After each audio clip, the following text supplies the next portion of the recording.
Good evening, everyone. Welcome to the 33rd episode of ICC Biz Live, our knowledge episode with C-suite experts. Today, we have with us Advocate Puneet Bhasin, a cyber law expert. She advises the United Nations. She is an European Union GDPR expert, and she has many other things to many other sterling qualities, which I would rather I request ma'am to give an introduction about herself and what attracted her to this profession, cyber law, cyber crimes. Good evening, everyone. Thank you very much for the introduction, Rajeshri. But yes, at the outset, I am an Indian practicing in this space. Yes, I do advise the United Nations or represent India for the global digital frameworks that are to be built all over the world. Considering data is an integrated thing globally, it is not something that any nation can see in isolation. My area of specialization and work is cybercrime litigation, data protection compliances, e-commerce compliances, all forms of dispute resolution, all forms of litigation involving digital evidence, whether it's matrimonial property, etc.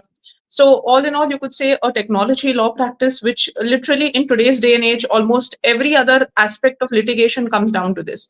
Every other case has digital evidence. So to a great extent, which at one point of time could be called just specialized to cyber laws, today I would say it's in almost every other space of litigation is my area of work. My practice is pan-India. However, my chambers are located in Mumbai. In order to know more about me, you can visit my LinkedIn profile or my website, and you would know more about my work. And yes, my YouTube page, which is there of Advocate Puneet Bhasin, you would be able to see a lot more lectures on this subject and a lot more of knowledge sharing on cyber laws, latest cyber crimes, different scams, how to save yourself, and data breaches. What attracted you to cyber laws? There are several specializations. Why you choose this particular profession, this particular branch? I don't think I chose it. I think the other way around, it chose me. So at the point of time when I was starting to work in this space, smartphone penetration had not yet happened in India. BlackBerry was just about arriving in India with its handsets. So no, that level of internet penetration at a handset level was also not there. So it was simply my you could say I started to learn programming from there onwards. When I was in college, I was selected during my law school days to work along with the law enforcement cybercrime investigation cases which were there. At the age of 19 or 20, actually 19, 17, 18, 19, I was the youngest actually. And I learned cyber forensics, which was also very rudimentary at that point of time. New and in different cases how to apply forensic tools. It was WinHex at that point of time. So slowly I worked in that space. The interest was there. I completed my law studies, completed my master's in that, and you could say in a way just continued in the area which I was working from a very young age. So you built on your domain knowledge and then went on to the legal aspect of it. No, I was studying law from the age of 16 and a half. So right from 12th standard, after that 5 years law course is when I had joined. So no, it was all simultaneous. Simultaneous. Okay. Now, as a student, one has a lot of time. Honestly, even if you're studying the toughest of courses, even law was absolutely tough. Every 6 months, you have the university exam you need to clear. But believe me, as students, the amount of burdens of life are lesser. We do have time at hand, if constructively used, can enable you to actually build a fruitful career. And nowadays the kind of distractions are a lot more: social media and all the other distractions of different eateries, food, so many things, social activities. They existed at that time also, but if you have self-restraint, I think even today youngsters would be able to utilize their college time to develop a lot of fruitful skill sets. I mean, don't you have to study technology to become a cyber law expert? You do have to. So in a way, I would say when I had passed from my 11th standard onwards, so that point of time I had studied science in 11th and 12th. And simultaneously, I was learning coding and programming at that point of time, which was a new subject. And just had an interest, so started with learning that, was always interested to pursue law, took up law, and continued in this space. So I would say the profession chose me, not me the profession. It was just like, Very, you could say, a blending in over a period of time. very good, very good. Very few people succeed in blending. I myself have tried to some extent. I did my PhD in AI, AI and employment. Anyhow, this Mhm. is of course this is not about me; it's about you. Now, and before I begin other questions, now I would like to ask you: isn't privacy my fundamental right? But nowadays that gets breached very easily. Moment I scan social media and all that, anything Uh, gets recorded. So don't I have any my data? Don't I have any right to make my data secure? How can so my you? the problem that exists is, in India we talk about rights, we don't act on those rights. So like you're talking about my right, fundamental right to privacy, which is recognized by the Supreme Court, but the moment an application comes up which tells you you can beautify your images, or you can do something and create animations, etc., we are the first people to start uploading those images without even thinking, where is our privacy? We are putting up so much of our data, geolocations, about our activities of the day on social media. We are sharing our images, and with complete disregard to our own privacy. So it's like, when you're putting everything out in public domain, then that data is public domain data. The question of privacy on that doesn't arise, and that's exactly what all these platforms monetize on. You voluntarily are providing it. Yes, the other issues that do exist with a lot of applications which clandestinely go ahead and collect data on your devices. Like, honestly, the biggest device that is spying on every single individual is your mobile phone. It's accompanying you everywhere. There are applications which remotely switch on your microphone. As a matter of fact, it has happened with WhatsApp also, where they called it a technical glitch, but the microphone used to be on. So there are so many applications which are viewing us, which are hearing us, which have knowledge of anything and everything about us. So, as I always say, more than your spouse, your phone knows about you. So the entire issue is, we cannot do without it. We are taking it with us. We are not wanting to remove those applications. We are not wanting to, let's say, even if today I want to go from one location to the other, technology has crippled us to such a way that our geospatial skills are not there. So the same thing, let's say 2 generations back or 1 generation back, people could very easily say, either say right le lo, udhar se left jao, that theater is there, this is the way. They just could visualize a route. Today, Right. we are not able to visualize a route. We require Google Maps to even go 1 kilometer.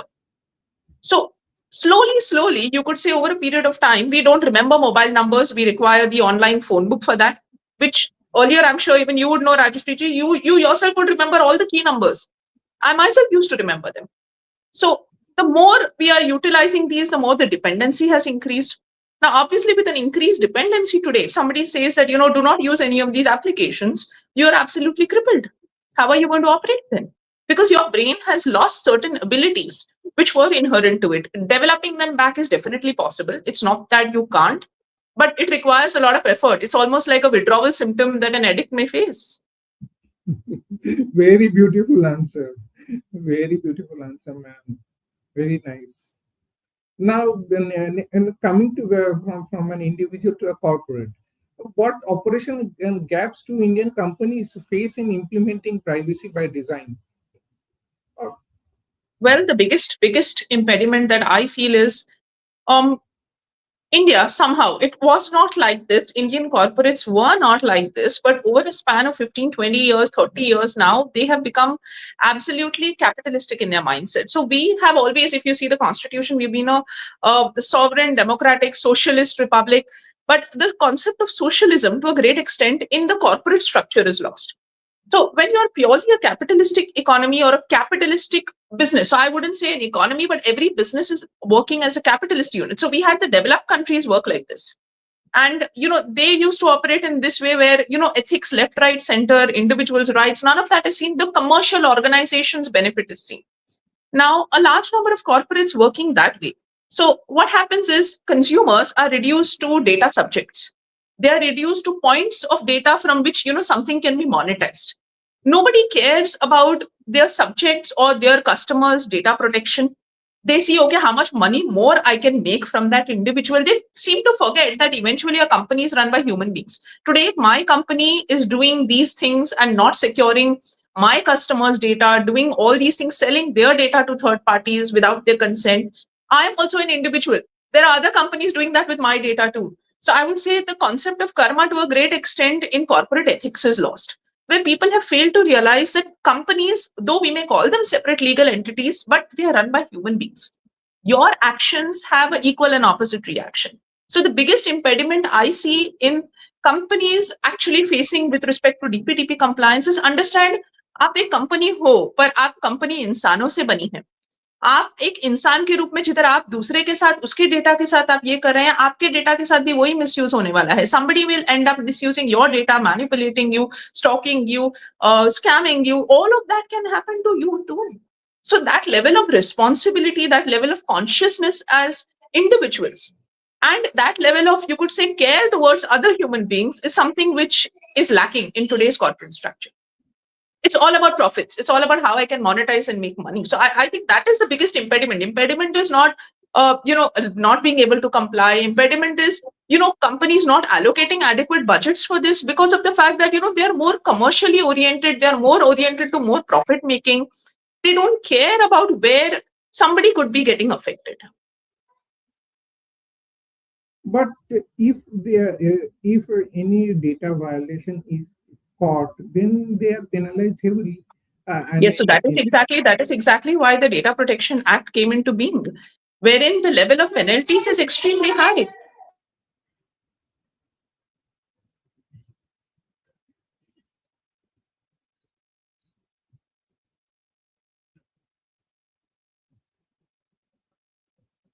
Now,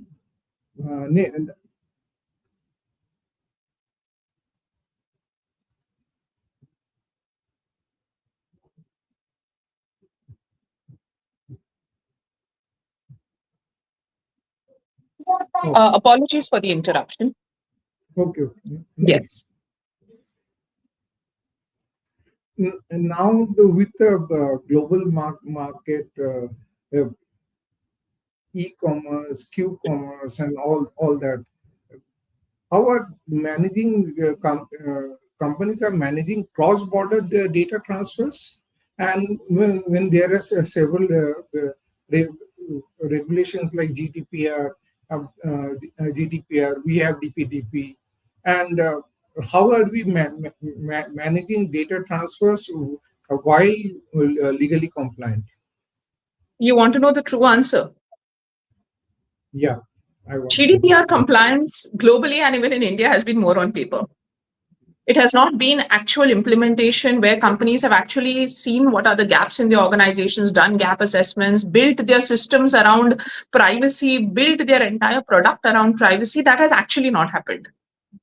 With the Indian Data Protection Act, obviously with the level of penalization being much higher, the whole objective and the reason there is a phased out period of 1.5 years given is to organizations to start building from scratch a data protection framework which is suitable to your business. Do not copy paste it out from whatever you may get in the planet because it may not work for your business. Building a data framework, building products as per privacy compliance, building an entire business where privacy is one of the cornerstones. That is exactly why there is such a time frame that is being provided. That is why, if you will see, the act was enacted much earlier in 2023. Right. Despite that, there was so much of time given to organizations to start adapting, building. So, it's not just that because the entire objective has been that, we need to roll out the act and immediately start penalizing people. The objective has been to build an ecosystem of bringing individuals, organizations all on board to respecting, honoring, building their businesses in line with privacy. This is the truth, the whole truth, and nothing but the truth. Now, in this context, I have a question. I mean, as far as compliance is concerned, I believe, this is my personal thought, correct me if I'm wrong, large companies are more compliant, but among MSMEs, compliance is relatively less. What is your opinion? So the reason is because of, again, a very skewed concept which is existing. I'll give you a very simple example. I have given this in my previous talks also, wherein there was a large company, an MNC, implementing a DPDPA compliance. Now, the CFO one day reached out to me, he's known to me, and he said, okay, we've received a proposal from one of these big consulting companies, which is for like a few crore rupees for DPDPA compliance. So what is this compliance that, I'm supposed to sign off on, and why is it so much? Now, I saw the proposal, and believe me, I tell you, when that time the rules also had not come out. So I was like, just the act is provided. That's a basic framework. And, it's like a syllabus of junior KG, which is given right now for you to comply. Now with the rules, I would say a syllabus of senior KG. However, you have a lot of people giving comprehensive services of compliance up to college degrees, when honestly the truth is, who knows what is the requirement up to college degree, who's made that syllabus till now? But it's a big money market. You create a syllabus and you sell it out, and tomorrow, let's say, if the rules and the other things that come about, there are going to be multiple notifications under the act which are going to be like, developmental within the act, taking organizations from senior KG to first standard to third standard to second standard, all the different standards. At that point of time is when organizations would realize, okay, which is the syllabus I have really complied to. So technically, the level of compliance required at that point of time was a few lakhs. Who's deciding that syllabus of few crore rupees worth of compliance is the big question. It's a big money-making mechanism. And the same thing for MSMEs. So, if they're going to reach out to somebody and they give them a huge big budget and a huge syllabus, which, these companies have themselves designed their syllabuses, whatever it is. So there's no authority or no body really saying this is what has to be done. It's something that, any organization will think again that, okay, am I supposed to do this? The amount of money that is expected in it. So, the act is built in such a way that the level of compliance is such, it would not be that expensive. I myself have done it for a large number of organizations, MSMEs, MNCs, and it is not expensive. So that's exactly where the whole myth comes in, where there are people selling the entire syllabus till 12th standard, which nobody has prescribed. The syllabus prescribed right now is first, second standard. You just need to do that much at this stage. So according to you, there is an information gap on which some people are taking advantage of. That is what I understand. That's called commercial business. So, when there is a threat of penalties, so definitely the DPDP Act has heavy penalties looming. So what tends to happen is, when organizations see penalties, that's the only way you can scare organizations into signing up for any amount. So if you say, okay, the penalty is 150 crores, 50 crores, 100 crores, uska 5%, 10% should be your compliance budget. A very standard marketing technique. Anyway, how do boards in companies react? Do they treat data protection as a strategic risk? What do generally you're a member of many boards, you treat with directors or work with directors? What do Indian board company boards do? See, I'll tell you, Indian company boards are not yet fully educated. A lot of companies have seen the board members, the senior management are genuinely not educated about the level of risks that non-compliance holds for them. Because the DPDP Act, yes, it imposes a penalty, a compensation penalty, basically a penalty which goes into the Consolidated Fund of India. But the compensation aspect that a complainant can pursue before the adjudicating office up to 1 crore still survives, remains. Apart from that, the criminal liability, which definitely the senior management and the board members are criminally liable also. And a complainant can very well pursue the criminal remedies by registering an FIR. All of that does exist. So I would say the education at the board level on the level of liability and risk is very less.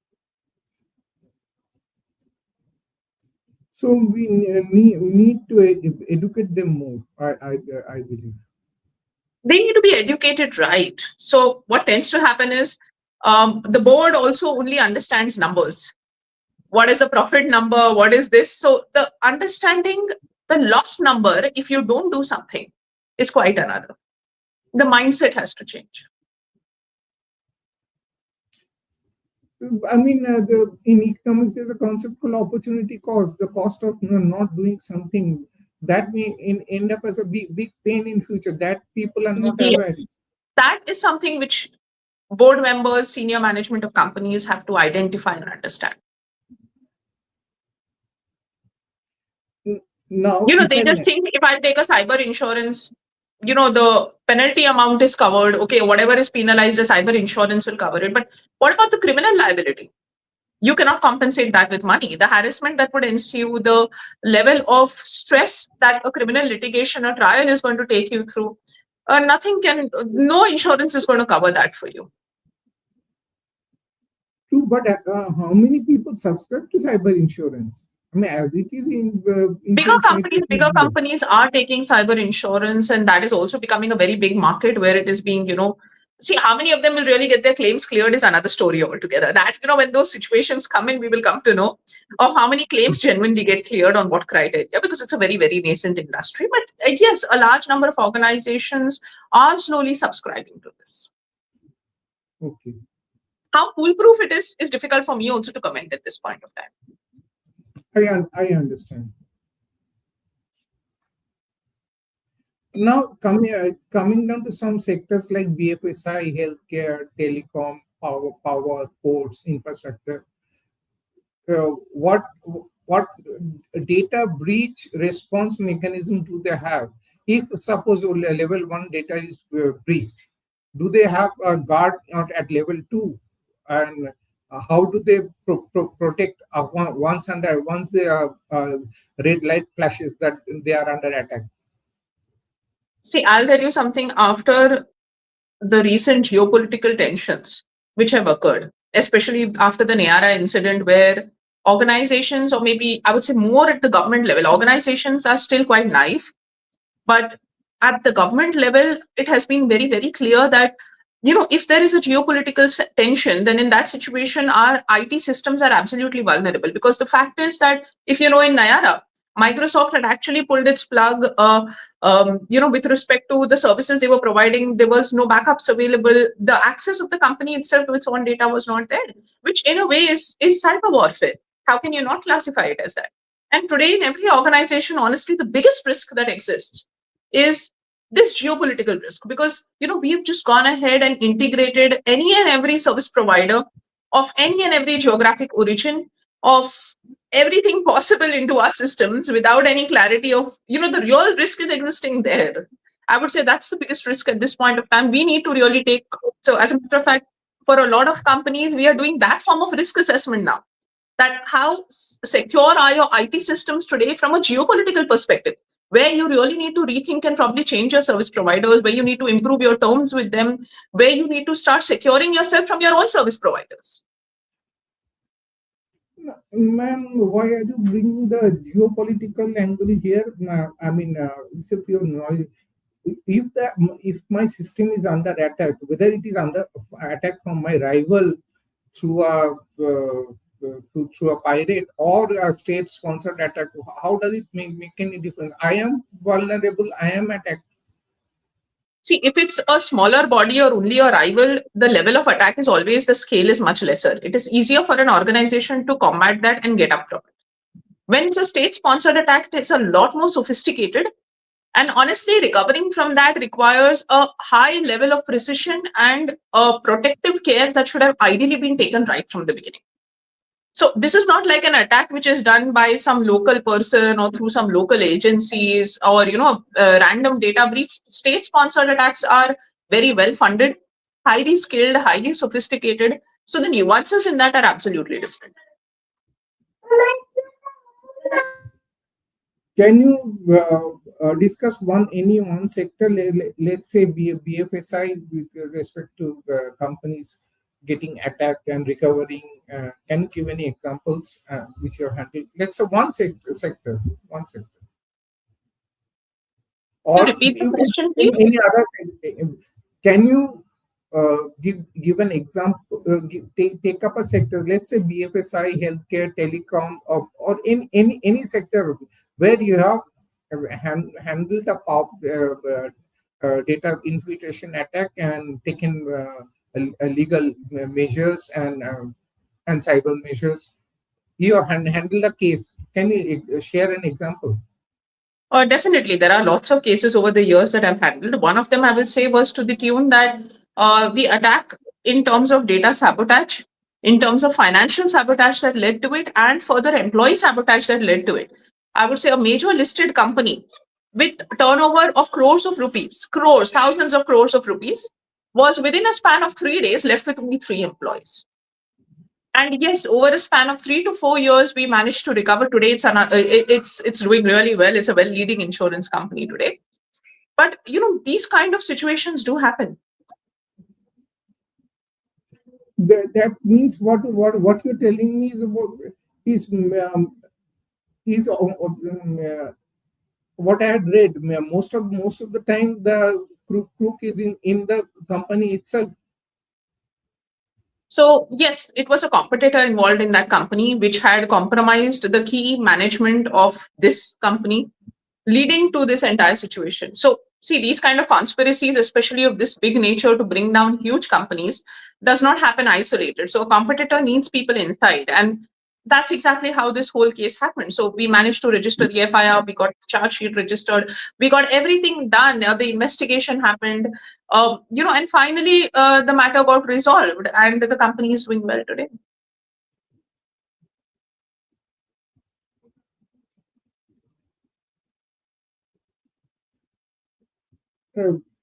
Do cloud service providers play any role in India's data sovereignty risks? Do these currently the GCC craze, do they have any role?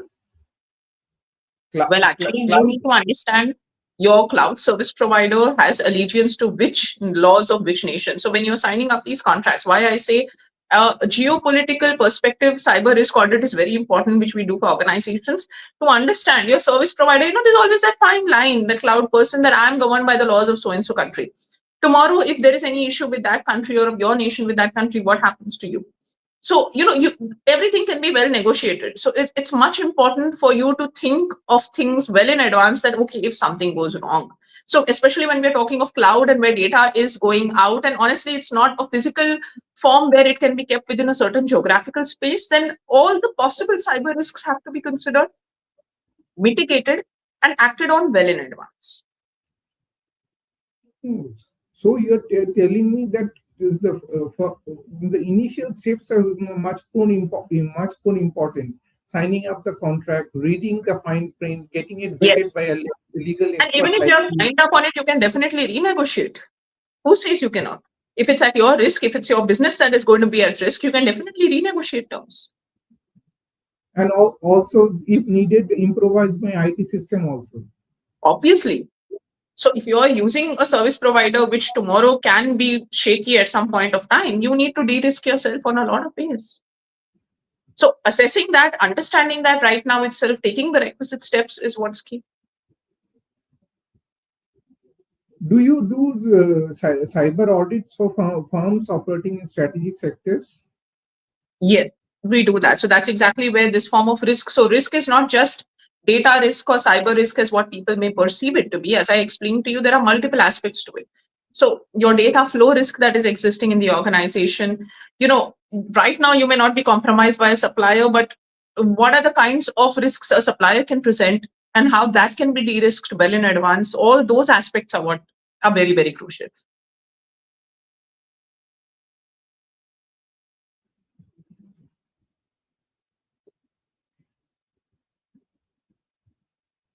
But neither cyber audit is mandatory, neither cyber insurance is mandatory.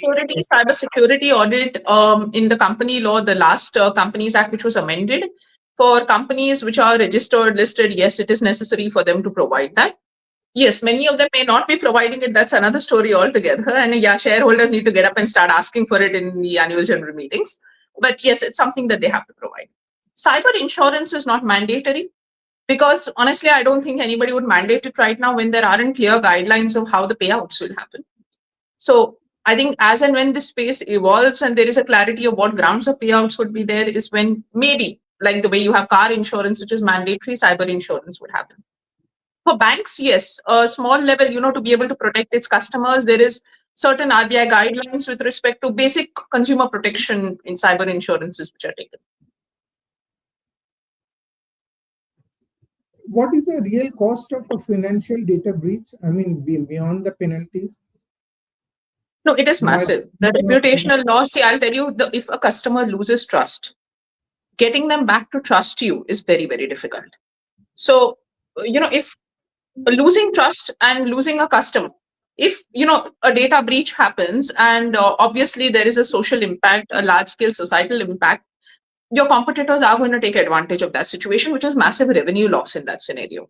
As a matter of fact, in the initial version of the data protection bill, which was there was actually you could say a form of an index which would be there, a data trust score, which would be there used to assess based on the compliances of the organizations. And, it would be like a Sensex. Now, the only worry in that organizations had, and, it was strongly opposed, was that it would affect share prices. Now, even whether or not you have that data trust score, believe me, so in the final version that didn't come up. But even if you don't have it, when these things happen, it definitely affects shareholder confidence, investor confidence, consumer confidence. It can badly hit a company. So maybe the penalty would be a very small amount, like let's say even if it's 200 crores. For a large company, the penalty may not be that heavy.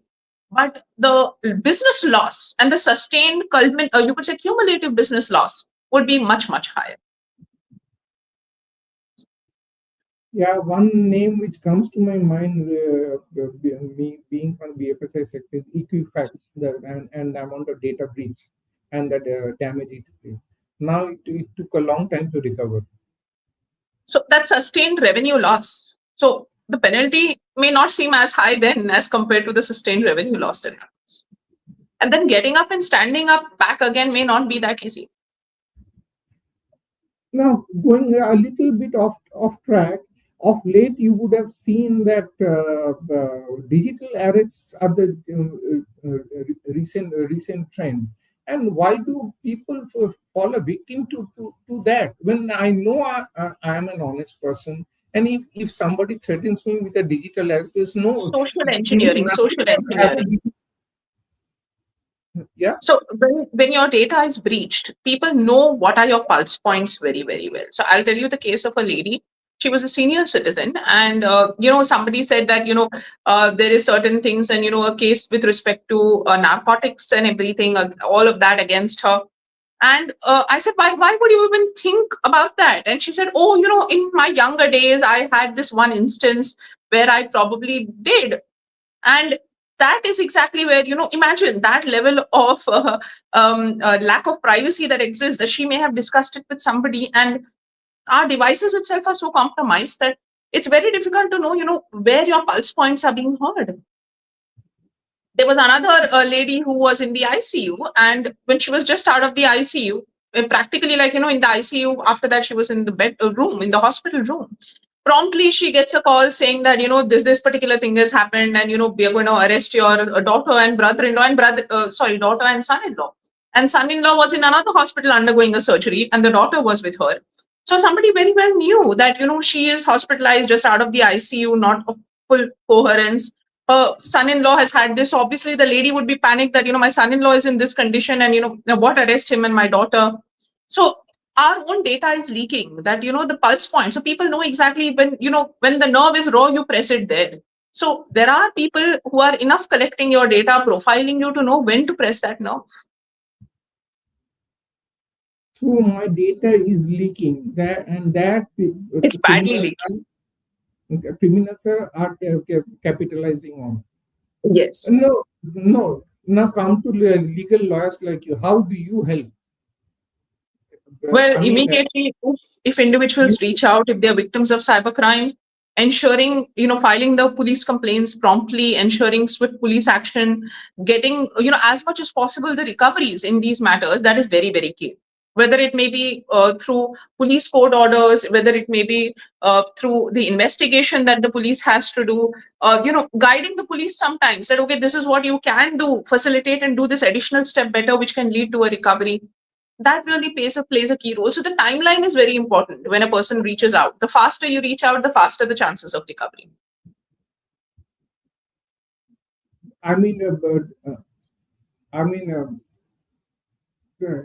what is your role proactive and what is your role how do you reactive in the sense once more data is breached and financial losses happen, what do you do and what do you do as proactive to do audit or what proactive to prevent a data loss? What do you do? So proactively, I am associated with a large number of companies on retainer itself to ensure that, these situations are de-risked to a great level. So whether it may be on the contractual levels, on their compliance levels, on the audit level, so everything which we are doing for them to ensure that it doesn't escalate.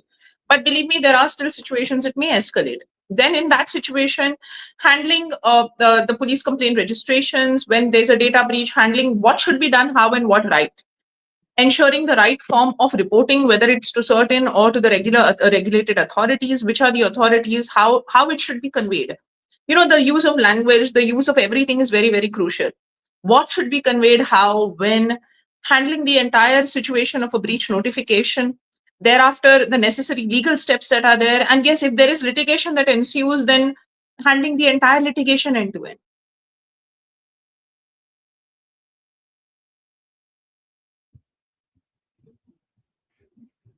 How many people are in considering India? How many people are really competent like you to guide proactively as well as reactively?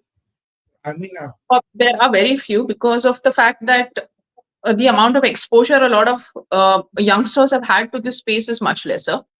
So whether it may be litigation, it requires on-ground exposure. So I would say yes, a major way the law schools and the structure currently working is more on theory. Practicals happen after they leave law school, and by that point of time, when they're in AC classrooms, it's very difficult for them to see the non-AC world. So there definitely there is a challenge, and that is a challenge, I guess, for the entire legal ecosystem. Having people who are wanting to really work in the court systems. Obviously you don't have air conditioning in all the courts, the conditions in all the police stations may not be amazing, but that is practice. So I would say that that's where the major challenge is, that we have a lot of theoretical knowledge people, but the theory really doesn't matter when the practical knowledge is not there. It's simply like a surgeon who has studied a textbook and come out, and would you be willing that they should perform a surgery on you? So जिसको scalpel पकड़ना नहीं आता पर उसने text book में पढ़ लिया scalpel उठाते कैसे. That's the biggest risk, and that's the biggest problem, that there are a lot of courses sold out to students at premium costs of lakhs of rupees, just courses telling them how to hold a scalpel rather than actually teaching them how to do the process. So that's the challenge I see in the education system. I see the challenge even in youngsters not wanting to get into the grind to that extent of building the skill set. It's a combinational thing, really. So we have a lot of people who have read how to use a scalpel. We have few people who know how to use the scalpel. Yeah, that I have also seen. I mean, people have much more bookish knowledge. I mean, not particularly this stream, but practical knowledge. Very few people have. I mean, that urge to know what is happening in reality. That urge is also less. That is my. I am getting the same feedback from you. Now, regarding government role in this, they have come up with DPDP Act. Shouldn't they have some cyber fund for MSMEs and startups to help them? See, it doesn't require really a fund. So as a matter of fact, it requires organizations to just allocate a little bit of money. It's not expensive for MSMEs and SMEs to comply.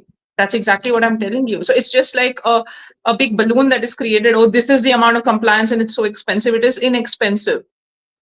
And organizations need to understand that and start the compliance. As a matter of fact, I myself have started a charitable trust in the name of Industry Advisory Board for Data Protection to be able to disseminate rightful knowledge about this subject and to enable organizations. Because I'll tell you, every SME, every MSME, every company, all of us together constitute and form the Indian economy. So a data breach is not just a data breach of 10 companies, 20 companies, 50 companies. It technically is impacting our economy also. So we need to look at it from a more holistic perspective. I mean, this is a very good knowledge you are disseminating. Is that this is data compliance is not a huge problem, and it's not that costly. I mean, this simple knowledge very few people have. Some people stay away from data compliance in the thing. बहुत पैसा लगेगा ऐसा thought से. You're right. So and so at board level also, cyber and data expertise is not enough. I mean, according to you. Obviously. So coming to DPDP Act 2023, data collection, consent, storage, breach reporting, our companies acting on it. Our companies acting on it. See, right now, I will tell you, companies are quite confused.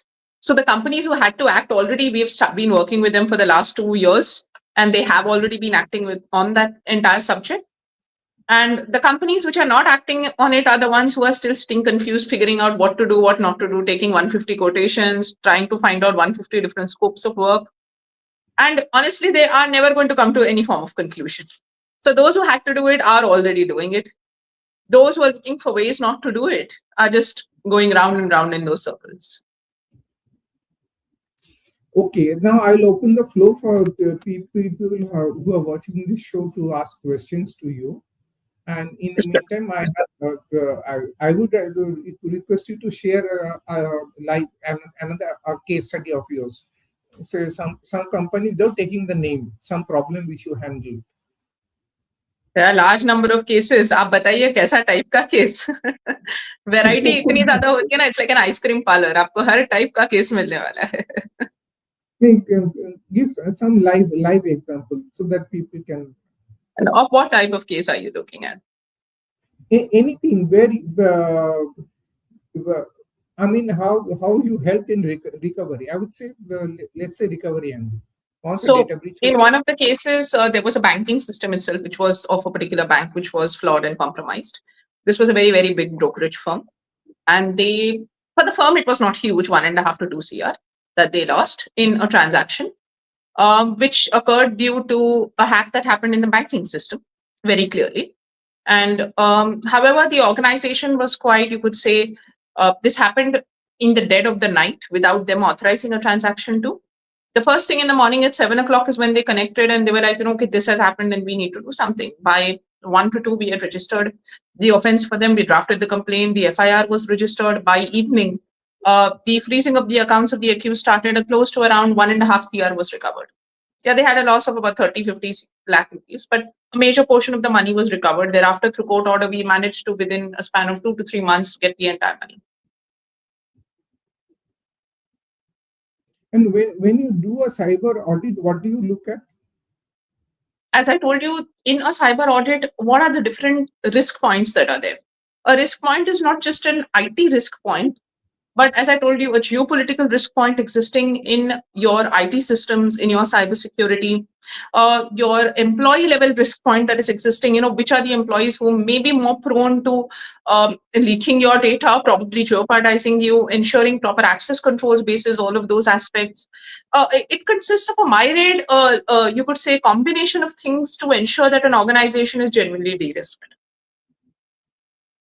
Yeah, I would like to share my own experience. I had worked in an IT company for some time, Genpact, and they used to see people who are going into which sites the IT system used to see. That was an internal control itself, but not in many Indian organizations. They don't monitor which site somebody is going into. See, nowadays, slowly it has started where they see if a person is downloading something, but actively that proactive knowledge of, finding out who could be the perpetrator well in advance before he really does something, that kind of proactivity is lesser.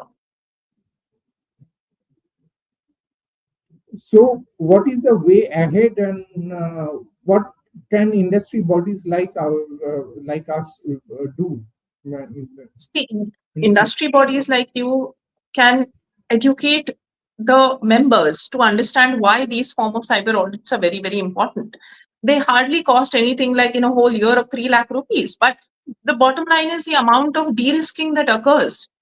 Organizations need to understand that, there are multiple inexpensive ways to save yourself rather than get into trouble and try to, come out of that situation. So what tends to happen is there are multiple service providers will keep selling different stacks. Ab ye laga do, to isse ye nahi hoga, usse wo nahi hoga. But all these service providers are also entering your systems. So who monitors those who are supposedly securing you? Sometimes the leaks can happen from those securing you itself. It's as simple as that. So there has to be a very strong system of checks and balances within an organization. You cannot just outsource everything in the planet. And ye uski zimmedari, ye iski zimmedari. You need to have a very strong system of checks and balance and auditing to ensure that, everything is working in your interest, in your business interest. See, every supplier, every service provider is working in his own business interest. You need to ensure that, they may be working in your business interest, but they should not hinder your business interests. You have your own firm, right? Yes. How old is your firm? I started my firm in 2011. 2011. Okay, I'll come back to you. I think I would like an article from you on the subject to carry forward the knowledge to my members. I'll come back. Oh, definitely. If there are no more questions, media person, then we can. If there are no questions from the public, then we can end the conversation now. Anybody has questions, you can take it from them and email it to me also. I will revert to them. Okay. As of now, there are no questions. If I have, I'll come back to you. Sure. Okay, ma'am. Sure. Yeah.